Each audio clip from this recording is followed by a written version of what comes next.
কালিম্পংয়ে নিজের ভোটাধিকার প্রয়োগ করলেন বিজিপিএম প্রার্থী রুদেন সাদা লেপচা।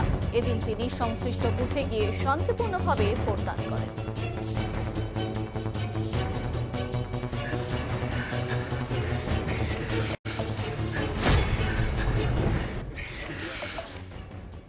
কি জানাচ্ছেন রুদেন সাদা লেপচা, শুনুন।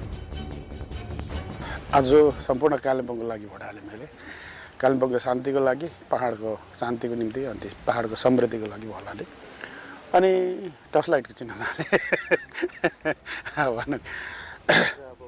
मतदान हैन के मेसेजहरु के दिन चाहनुहुन्छ, के भन्न चाहनुहुन्छ? शान्तिमय रहोस् आज दिनभरि। जुन प्रकारको शान्ति बनाउने इच्छामा हामी राजनीतिभित्र आयो। यदि आज दिनभरि हाम्रो पक्षकोले होस् चाहे जुनसुकै पक्षकोले होस् अशान्ति पैदा गर्ने कुरा गर्दाखेरि कमसेकम यस बनावटलाई, जो शान्तिको बनावटलाई बिग्रेर गएको जस्तो हामीलाई फिल हुन्छ। त्यो कारणले सम्पूर्णलाई त्यही आह्वान गर्न चाहन्छु, आजको दिन बडा शान्तिमय रहोस् र सबैले आफ्नो मत अधिकारको प्रयोग आफ्नो इच्छामा स्वइच्छामा गर्न सकोस् भनेर सम्पूर्ण त्यही सन्देश दिन चाहन्छु। म निश्चित छु, जितप्रति कुनै डाउट छैन। मानिसहरूको साथ सपोर्ट पर्याप्तसँग छ, त्यो कारणले यो पालिको जित हामी निश्चित जित्छौँ भनेर फेरि पनि आशा गर्छु म।